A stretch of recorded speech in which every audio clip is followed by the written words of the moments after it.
Rain, rain, go away. Well, I don't think it's likely to do that for a while. Really dismal day. Just dreary. Started working in the garden. It started pouring. Got a bunch of stuff to do. I've got some trellises to put up and to build. Got two built. One of them is currently a gate. You can see it there. It's that white tubing sticking up out of the middle of the fence. But since it's raining, I'm not going to work outside. That would stink too much. So instead, I thought I'd waste some time today. Lambdog made a video, I believe it was called Point of Contention, and he said some things in there I agree with. He's a pretty bright guy. If you don't subscribe to him, you should, but nobody's forcing you. I just enjoy listening to him. He's got makes me think, makes my head hurt sometimes.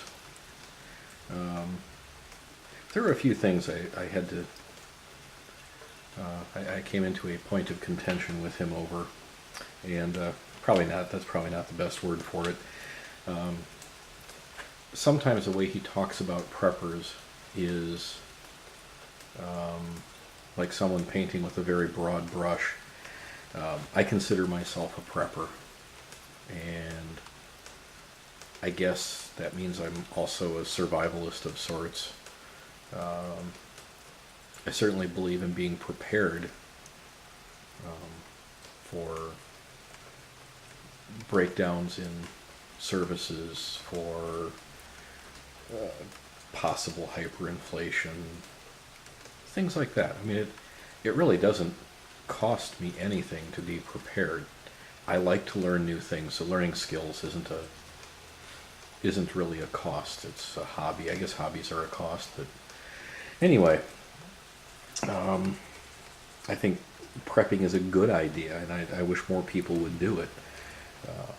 Because, and here's the point of contention, where he's painting with a broad brush. He talks about preppers and the imminent collapse. Well, I'm not sure it's fair to say that the vast majority of preppers believe that collapse is imminent. I would say more likely most preppers believe that collapse is a possibility and maybe even a probability, but certainly not imminent, about to happen, right around the corner. Nobody in their right mind can actually say that. There are evidences for it happening, as well as evidences against it happening. So let's not play the guessing game, and let's just continue prepping, setting aside supplies for whatever might happen.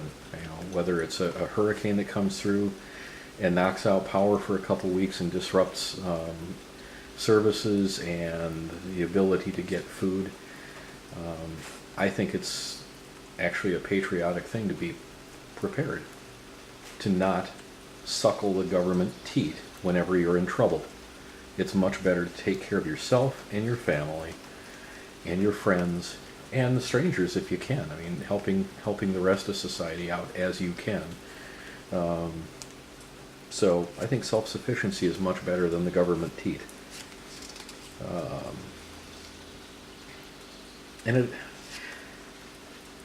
He also spoke about preppers as though they're looking forward to a collapse.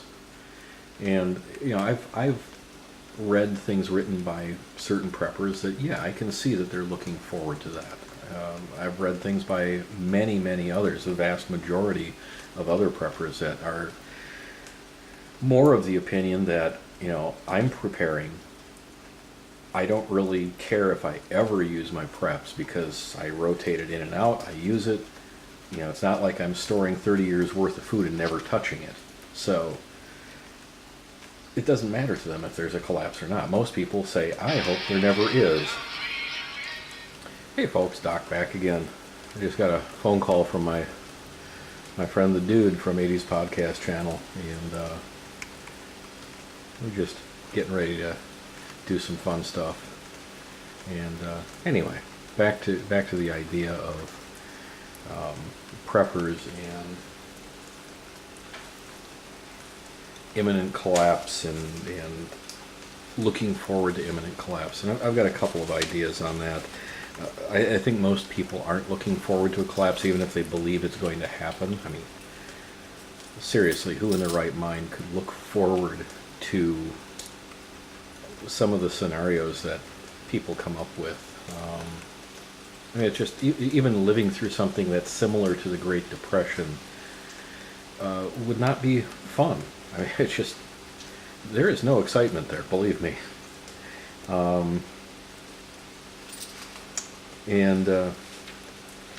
I think I'll probably expand on that idea of looking forward to collapse in another video. But one of the points you brought up about looking forward to the collapse is perhaps some of these people are wanting to punish the people they consider stupid, the sheeple of the world. I don't typically call anybody sheeple. We're all people, and we're all worthy of respect, whether you believe it or not. Not the kind of respect I would give to somebody that is competent and self-sufficient, but just in general respect for humanity. Anyway, I had to clarify that, but no doubt there are some people who feel that way, who think that, look at down on people who don't prepare, and you know, they were there at one time, so I don't know why you would look down at anybody. Then he made the point of people are still willing to shake their backside for $1. And I guess my comment to that is, what else are you going to shake it for? I mean, nothing else can be spent like the currency of our country. I mean, I can't be paid in euros and do very well by spending that, because I have to go to a bank to get them exchanged, and then I lose money on the exchange, and you know, because there's a fee. And so what else are you going to shake your tail for? You're going to work hard for whatever the currency is where you live, until the collapse, and then we get to barter, and I'll be shaking my tail for a chicken or something.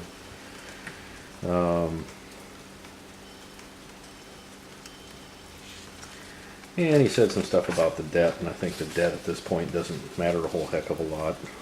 Actually, it was probably some of the more interesting stuff he was saying, but I don't know that much about it, so I don't want to comment on it. I'd sound stupid.